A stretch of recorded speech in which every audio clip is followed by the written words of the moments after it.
Une émission de joie, une émission de gaieté, une émission cristallisante avec parfois des thèmes bouleversants. Mon utérus m'a été retiré à mon insu. C'est le thème que nous allons aborder avec certainement beaucoup d'émotions. Mesdames et messieurs, bienvenue à C'est Midi, bienvenue dans votre talk show. Et sachez que je ne serai pas seule sur le plateau. Avec moi, il y aura bien évidemment Dr Philo, Aloussène Sidibé, Chef Nguessan et Alissar Zena. Le public est là, on ne l'oublie pas. Ils vont se signaler dans quelques instants parce que c'est midi, c'est maintenant.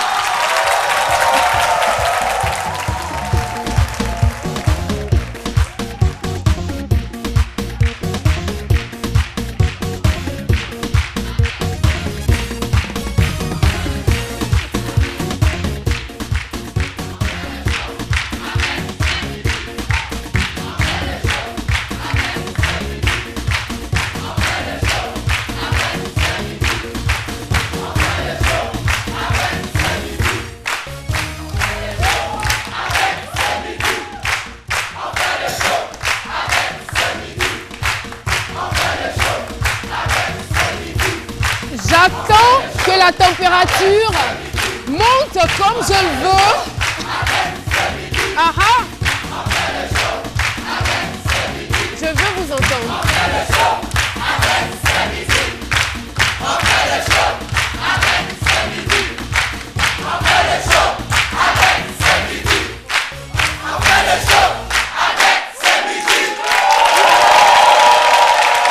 Match nul.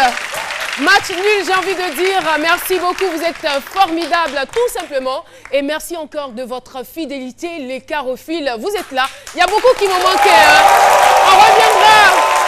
On reviendra sur ce chapitre parce que nous sommes en fin d'année et il est quand même intéressant que certains d'entre vous soient honorés et vus, pourquoi pas. Bienvenue. Et aujourd'hui, je le disais, nous sommes en compagnie de Aloussène Sidibé, maître innovation. Monsieur Waouh, toujours en mode waouh attitude, et moi j'aimerais remercier ce charmant public là, vous êtes waouh, vous savez. Wow. Et aujourd'hui, Aloussène, en matière d'innovation, nous sommes en période de fin d'année, je le disais, c'est la période des cadeaux. Oui, toujours la période des cadeaux. Aujourd'hui, on parlera d'un jeune garçon du nom de Kwasi Tano Frank. Il a seulement 16 ans et son rêve, c'est de fabriquer la première voiture made in Côte d'Ivoire. Effectivement, la première voiture made in Côte d'Ivoire. Et pour en savoir plus, je vous demande de rester assis dans votre fauteuil, là, de nous regarder, de rester sur C'est Midi, sur RT1. Sur RT1, c'est la chaîne qui rassemble, n'est-ce pas, Alissar Zena? Oui, avec toi, c'est les affairages. Effectivement, c'est les affairages aujourd'hui. Et qui sera braisé aujourd'hui? Ça va chauffer hein, aujourd'hui parce qu'on va parler de bébé, de mariage et de caprice. Bébé, mariage et caprice. Voilà. D'accord. Donc ne bougez surtout pas. Parce que ça Wait va and see.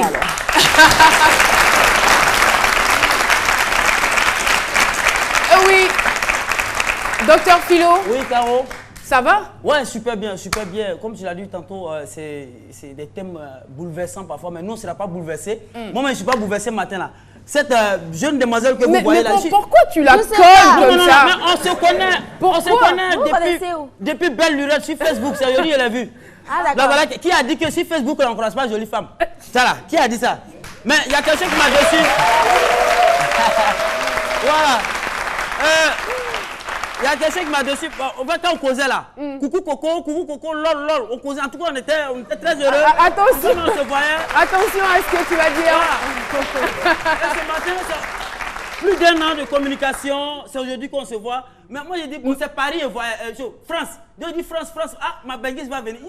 J'ai même son français là, mais c'est piqué pour nous les Ivoiriens. Elle dit, depuis là, tu es où? Et puis, il t'attend. Il dit, toi, tu es sûr que tu viens de France. C'est elle qui est là. Vous confirmez? Ouais. C'est vrai que vous êtes rencontrés sur Facebook? Ah bon? Il ne faut pas ils vont dire main. Bon, d'accord. Merci beaucoup. C'est vrai.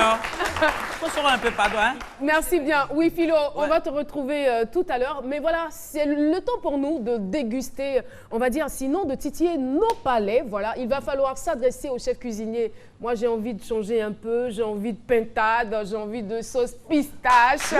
Voilà. Chef Nguessan. Bonjour. Bonjour. Là, il n'y a plus de mystère. Hein? Oh, oui. Alors, qu'est-ce qu'il y a au menu? Ce qui est au menu, nous avons proposé aux téléspectateurs de la pintade fumée et à la sauce pistache. De la pintade fumée à la sauce pistache, ça doit être très intéressant. Oui, alors, qu'est-ce qu'il faut? Je ne vois pas beaucoup d'ingrédients. J'ai l'impression qu'on n'a pas besoin de beaucoup de choses quand même pour... C'est un plat simple. Et puis, bon, le plus souvent, nos parents nous disent que c'est mieux de commencer une nouvelle année en beauté avec ce plat pour que l'année soit toute rose. Chef Nguesson serait peut-être superstitieux. Non, bon, je ne sais pas. C'est vérifié. Ok. Bon, pour les ingrédients pour 6 personnes, il nous faut 1,5 kg de pintade fumée. D'accord. 2 cuillerées à soupe d'échalotes hachées. D'accord. 100 g de crevettes en poudre. 2 oignons. 4 tomates. 500 g de la pâte à pistache. De l'eau et du sel. C'est vraiment simple. Donc, on va aller voilà, pour le processus de cuisson. Ouais, pour la technique. Et il nous faut mettre les morceaux de pintade dans la casserole. On ajoute les échalotes, la poudre de crevettes, les légumes, ça veut dire les oignons et la tomate. On mouille légèrement, on couvre et on laisse cuire pendant 15 minutes. Après 15 minutes de cuisson, on retire les oignons et la tomate et on les écrase dans un talier. D'accord. Dans un talier. On mouille avec l'eau. On peut peut-être utiliser le moulinex ou c'est préférable que ce soit fait... D'accord. Bon, ceux qui n'ont pas de moulinex, le talier. D'accord. On mouille la préparation avec le liquide restant, on couvre et on laisse ça cuire 5 minutes. Ensuite, on ajoute la pâte de pistache. On laisse cuire encore 5 minutes avant d'ajouter le sel.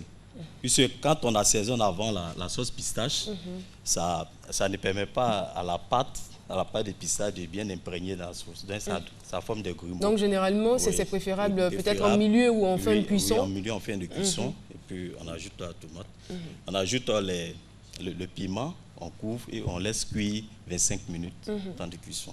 D'accord. Et ça sera quoi l'accompagnement? Moi, je vois bien cette sauce avec du foutou, du foutou banane. Ou peut-être du foutou igname aussi, ce serait pas mal. Y a-t-il des baoulés dans cette salle? C'est un plat originaire du centre de la Côte d'Ivoire, de préférence avec le foutou igname, et ça passe bien. Pour nous qui sommes déjà foutus, nous on n'aime pas trop le foutou. Bon, le kabato aussi, comme c'est un accompagnement, bien, ça peut passer. Mais au dû, en dehors du foutou, je vais accompagner ça avec le riz. Avec du riz, c'est aussi bon avec le riz. Hein. Merci beaucoup, Chef Nguesson. On te retrouve avant la fin de cette émission. Et nous allons rappeler le thème du jour, mon utérus m'a été retiré à mon insu. Eh bien, nous allons recevoir dans quelques instants le témoignage. Je vois Éloi qui fait un signe de croix, scandalisé par ce thème. Mais nous saurons qui est la victime, qui sont les responsables, comment cela est arrivé, les détails dans pas longtemps. Mais avant, on va retrouver notre humoriste qui va faire son analyse, qui va donner son avis du sujet. On retrouve tout de suite Dr Philo.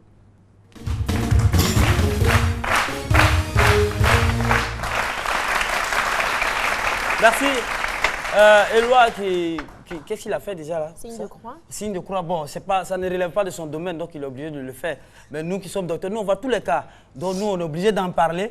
Mais en même temps, on dit que c'est un acte ignoble. Vraiment, c'est abominable. Je ne sais pas pour quelle raison, je n'ai pas vite aller en besoin, mais il faut dire que vraiment c'est... Parce que l'utérus, c'est la base, c'est le socle. C'est l'enfant même, c'est là-bas même l'enfant vient se reposer et il se développe. Bon, si toi tu enlèves ça, bon, vous voyez, donc il faut un peu expliquer terre à terre aussi aux gens. Okay. Au fait, oui. J'attends ton explication alors. Voilà, non, toi c'est pas terre à terre, tu n'as pas besoin d'explication terre à terre peut-être. Mais c'est qu'il faut dire que l'utérus c'est la base même fondamentale même de l'enfant. Parce que c'est comme si elle ne peut plus faire d'enfant. Oui. Vous voyez, donc c'est dangereux. Et donc quand même traiterait ça de la sorcellerie. Effectivement. Voilà, oui, donc on dit ça c'est la sorcellerie. Comment tu peux enlever quelque chose? Où on fait enfant, c'est de la sorcellerie. Parce que déjà quand le sperme arrive, c'est chaud. Il faut expliquer. Quand ça vient comme ça là, c'est chaud. Donc il y a des organes en fait, qui vont récupérer le sperme et l'apporter dans l'utérus pour permettre au fœtus de se développer à l'intérieur. Donc, nous sommes en période de fête. Mais là, comme tu l'as expliqué terre à terre, en tout cas, non, tout le monde sait que l'utérus, c'est l'organe de gestation. Voilà. Ça, on le sait. Voilà. Donc, je vais aller encore en profondeur. Il faut bien expliquer. Nous sommes en période de fête. Nous sommes en Mais période... qu'est-ce que ça a à voir? Donc, On est en période de fête, mais il est midi, donc il y a certains détails qu'il faudra nous épargner. Je vais essayer de caricaturer la chose sous forme de nourriture, en fait. Vous voyez un peu. C'est que tu parles de nourriture. Chef, que ça, tu m'excuses. C'est comme pendant la fête, toi, tu prends un bagage chaud. C'est-à-dire, tu donnes à un enfant. C'est-à-dire, ou bien tu prends un bagage chaud, c'est chaud dans ta bouche. C'est quoi le bagage chaud? Le bagage, bouillir des riz ou un truc, la bagage, caro. Voilà, bouillir des mille. Tu prends le bagage chaud.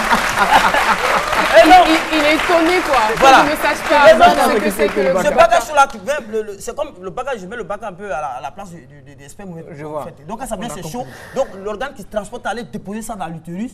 Vous voyez, il vient trouver que, ça veut dire le bagage chaud, tu fais quoi? Ou bien souvent, tu renverses ça dans l'assiette. Dans l'assiette où tu l'as renversé là, ça n'est pas là-bas. Qu'est-ce que tu fais? Tu es obligé d'avaler ça rapidement et comme ça, il y a la dégradation un peu dans le ventre. Ne regarde pas pour m'expliquer. Voilà, c'est bien de caricaturer la chose. Et donc, c'est pas dit que c'est abominable, c'est la laideur. La laideur n'est pas forcément physique, c'est souvent aussi dans les actes. Vous voyez un peu, c'est des vilains actes et c'est pas souvent, c'est pas bien. Mais surtout à l'insu même de la danse, elle ne voulait pas. Et puis on a arrêté, elle ne savait pas, elle ne voulait même pas du tout parce que je suis sûr qu'aucune femme sur cette terre n'accepterait qu'on lui enlève son utérus. Voilà. Donc elle ne sait pas, puis on lui fait ça. C'est un acte. Voilà, même s'il y a des femmes qui demandent même à ce qu'on enlève leur utérus, il y a des femmes tellement elles font enfant, il y a des femmes aujourd'hui, quand tu leur dis bonjour même, elle accepte. Juste le bonjour. bonjour. C'est nous qui te remercions. C'est mon domaine, c'est mon domaine. Merci beaucoup. Et ça s'explique. Merci beaucoup. Et ces femmes-là, quand elle voit qu'elle a beaucoup d'enfants, elle demande à ce qu'on lui enlève son utérus. Et celui qui s'adonne, Caro, pour terminer, à ce genre d'acte, parce que je vais voir la dame tout à l'heure, il faut nous donner le nom de la personne pour terminer. C'est des gens comme ça, excusez-moi. Mais quand ton travail c'est d'enlever utérus, tu finis par souffrir du terre. C'est ça les gens doivent. Ok. En fait, je constate qu'il nous propose sérieux. Merci. Il a tué des là-bas qui vont me contrarier, mais c'est pour dire que c'est mon domaine. Il faut Philo, vraiment c'est ton domaine. C'est vraiment ton domaine. On te remercie. C'est abominable. Selon vous, que représente l'utérus? Eh bien, la question a été posée. On va donc écouter les éléments de réponse. L'utérus pour nous est un organe très important pour la femme, en ce sens que c'est à partir de cet organe-là que la femme donne naissance à un être humain. L'utérus, selon moi, c'est l'un des constituants organiques de la femme. L'utérus est l'organe génital de la femme. Il permet à la femme de procréer. L'utérus pour une femme, c'est très important parce que c'est son appareil génital. C'est dans l'utérus que lorsqu'il y a fécondation, le fœtus grandit et donne naissance à un enfant. Donc pour une femme, l'utérus est très important. L'utérus est un organe de la femme qui intervient dans la reproduction de l'espèce humaine. Voilà.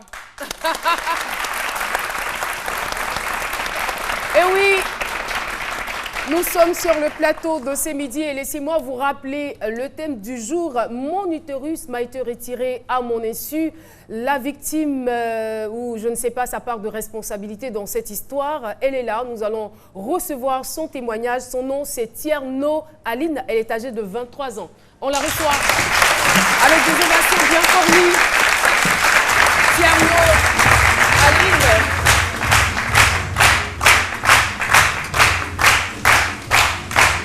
Bonjour. Vous allez bien? Ça va très bien. Comment vous vous sentez? Bien, je suppose. En tout cas, nous, on vous félicite déjà pour ce courage que vous avez pris pour venir témoigner ici à ce midi. Et sachez que nous sommes de tout cœur avec vous. Nous sommes de votre côté. Quel que soit ce que vous allez nous dire, quel que soit ce qui est arrivé, nous sommes de votre côté. Alors, vous allez expliquer aux téléspectateurs et au public ici présent comment c'est arrivé. Bon, tout a commencé en 2008-2009. J'étais en classe de 3e. Voilà. Là, j'ai pris une grossesse. Et je ne savais pas pendant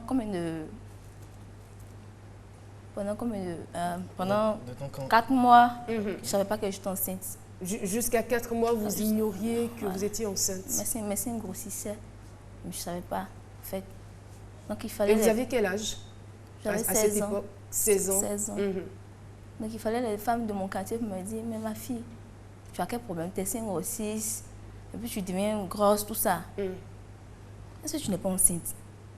C'était moi, je ne suis pas enceinte. Donc, mon papa... Mais pourquoi vous aviez la certitude que vous n'étiez pas enceinte? Je veux dire que déjà, au lycée, même à l'école primaire, on nous enseigne quand même l'éducation sexuelle. Donc, vous savez, quand vous avez vos règles, qu'il y a arrêt de menstruer, certainement que vous êtes enceinte. Vous aviez cette information, non? Si. Mais qu'est-ce qui s'est passé alors? En fait, je passais mes règles. Vous aviez normalement vos menstrues? Oui, Okay. ouais. Sur ma grossesse. Pendant la grossesse, pendant la période de la grossesse. D'accord. Voilà. Donc, mon papa n'était pas au courant. Il n'était pas au courant. Okay. Il n'était pas là avec nous. Il était tout le temps en mission. Il était tout le temps en mission. Il faisait 1 mois, 2 mois. Donc un jour, il est venu. Et votre maman? Ma maman, je n'ai pas grandi avec ma maman. Les parents étaient déjà séparés. Depuis 1 an. À l'âge d'1 an, je n'ai pas connu ma maman jusqu'à 12 ans, 13 ans. Voilà. Donc mon papa n'était pas tout le temps, tout le temps présent avec nous. Mais avec la quelqu'un, il était marié à quelqu'un d'autre? Mais elle était... Elle non plus, elle n'était pas présente. Voilà, elle faisait donc le vous commerce. étiez un peu livré à vous-même. À nous-mêmes, avec la servante. Donc, mon papa, un jour, il est arrivé à la maison. Donc, il y a une femme du quartier qui l'a appelé pour lui dire, ah, mais ta fille là, elle devient bizarre. Qu'il faut lui poser la question, elle a quoi? Quand mon papa me dit, ma fille, parce que je suis sa seule fille, il dit, ma fille, elle a quoi, comment? Il dit, la femme lui dit carrément qu'elle est enceinte, qu'en tout cas, pose-lui la question. Donc, mon papa, un jour, il me réveille à 4 h du matin, il me demande, Aline, il dit, oui, papa, il dit, tu as quel problème? Je dis, papa, je n'ai rien. Il dit, tu n'es pas enceinte. Parce que les femmes du quartier, là, elles m'approchent, elles me disent que, ah, ta fille, elle est enceinte, tu n'es pas enceinte. Je dis, papa, je ne suis pas enceinte. Là, avant ça, il y a une dame qui m'a appelée et me dit, ah, tu es enceinte, on va faire test de grossesse. Donc, on a fait le test de grossesse, voilà, et puis je suis. Donc, je ne pourrais pas dire à mon papa que je suis enceinte, voilà, parce qu'il venait d'arriver tout ça. Voilà, ça le choquait un peu. Donc, je n'ai pas voulu lui dire ça. Mais je me suis approchée de sa femme avec qui il vivait là. Je lui ai dit, ah, tata, je suis enceinte, mais je ne sais pas comment dire à papa. Donc, si tu peux m'aider à lui dire là, peut-être qu'il ne va pas se fâcher, tout ça. Et quelle a été sa réaction quand vous elle dit, elle savait. Elle savait, mais si elle venait me dire là, elle venait me demander, j'allais dire non, je suis pas enceinte. Donc, elle ne voulait pas trop parler. Donc, comme moi, je me suis approchée d'elle là. Elle a compris, allons, on va dire papa. Donc, papa était dans la chambre, nous sommes allés, nous sommes arrivés.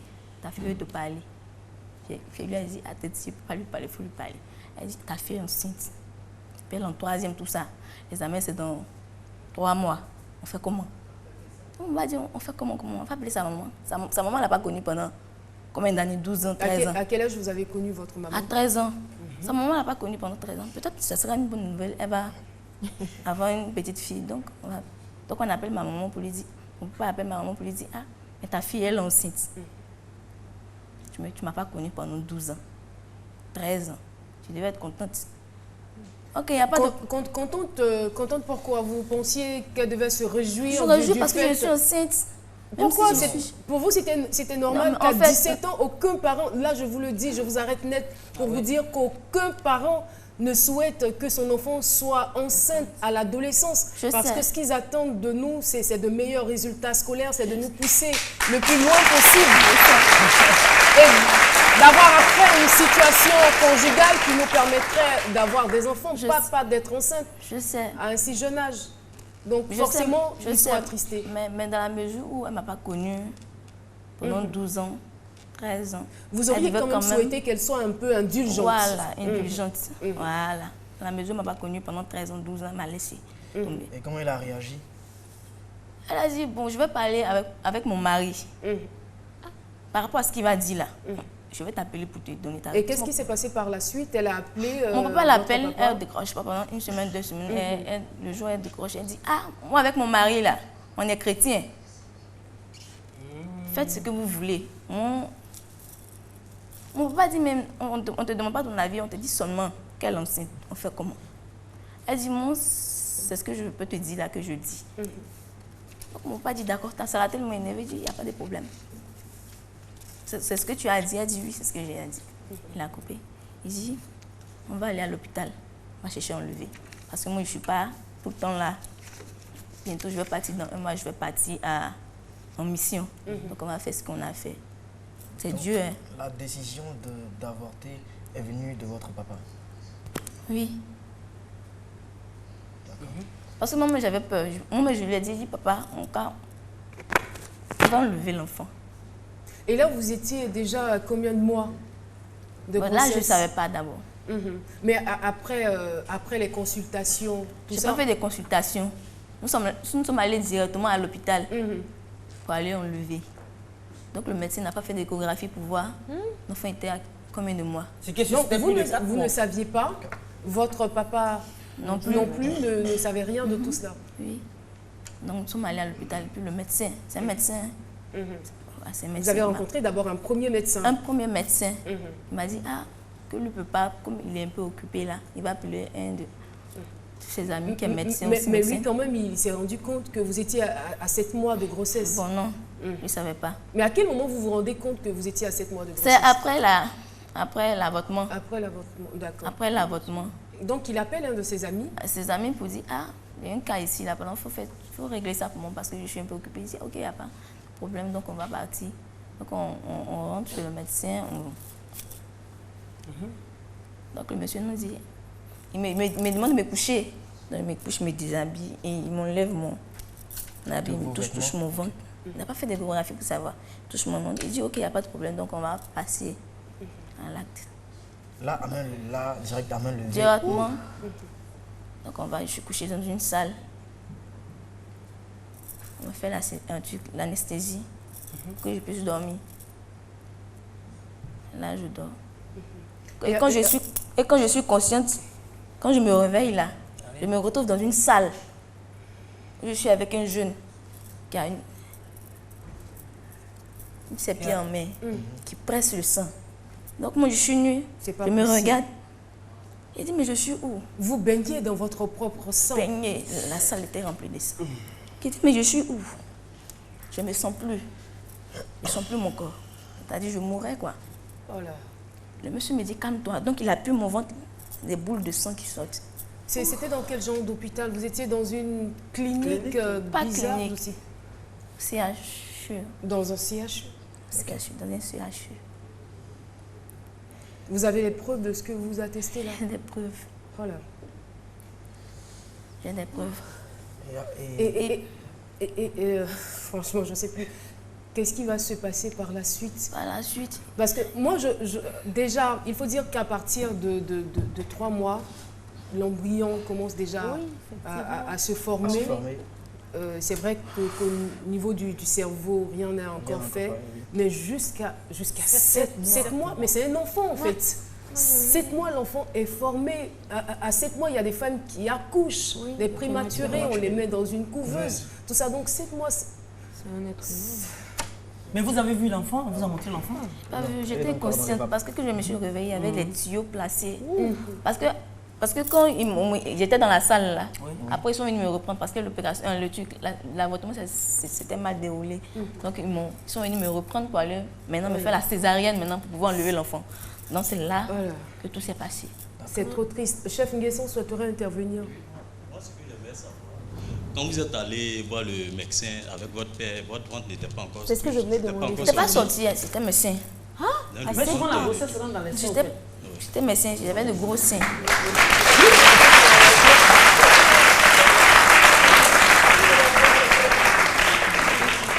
L'entretien tire à sa fin. Votre ventre était plat? Plat. Enfin. Alors, je disais, ça vous fait quoi? Parce qu'aujourd'hui, vous ne pouvez plus avoir d'enfants. C'est vraiment terminé, sauf cas de miracle. Vous ne pouvez plus avoir d'enfants. Votre utérus a été complètement retiré. Et vous avez même arrêté de voir vos menstrues. Vous ne voyez plus vos menstrues, tout ça. Vous êtes stérile malgré vous. Qu'est-ce que ça vous fait de savoir que vous n'aurez jamais d'enfants? Ça me fait mal. Ça me fait mal. Oh. Je suis très jeune, ça fait mal. Je vous comprends. Ça fait mal. C'est plus là. Mon papa a voulu... Il a voulu bien faire. M'aider. Parce qu'il était avec moi. Il a voulu m'aider.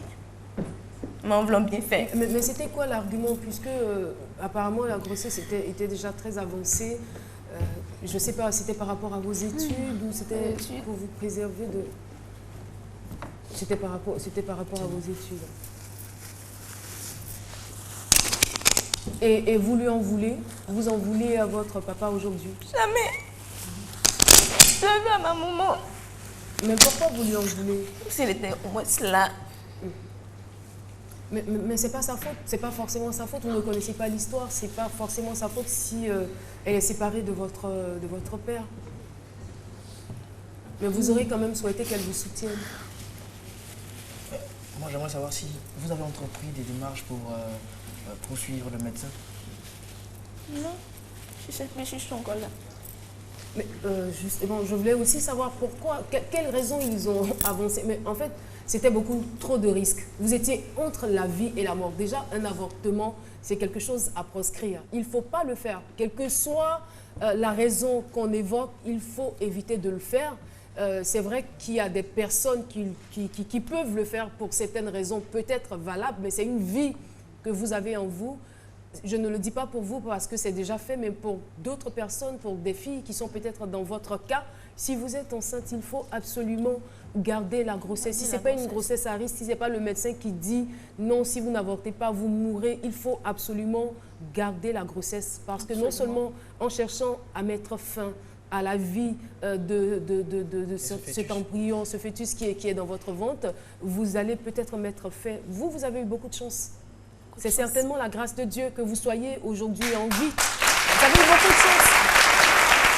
Parce que vous auriez pu partir. Vous auriez pu partir. Moi, je crois que vous devez quand même vous rapprocher de votre maman. Vous êtes une femme. Vous rapprochez de votre maman. Et puis, sachez que la vraie mère, ce n'est pas forcément celle qui a eu 9 mois de grossesse. Vous avez la possibilité d'adopter des enfants, de donner beaucoup d'amour à des enfants qui sont autour de vous, à vos neveux, à des enfants qui sont dans des orphelinats.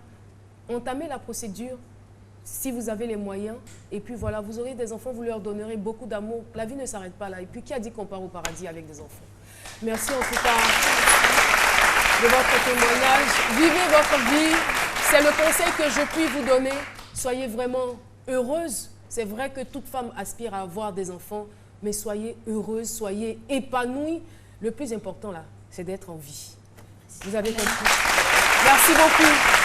Tierno, je rappelle, le thème de mon utérus m'a été retiré à mon insu. Voilà, nous l'avons développé avec Tierno Aline. Merci beaucoup. Merci, ça a été très, très courageux de votre part de venir nous rendre ce témoignage. Réconciliez-vous avec vos parents. Et voilà, la nature et la vie fera le reste. Merci. Merci encore. C'est terminé. Pour notre rubrique Appel à témoins, si vous avez des témoignages intéressants, poignants, bouleversants, des témoignages à partager, des expériences, n'hésitez pas à nous appeler au 22 01 0000 pour participer à cette émission et pour en faire profiter aussi, pourquoi pas, à d'autres personnes dans votre situation, dans votre cas. C'est l'heure de la pub, c'est Midi Revient.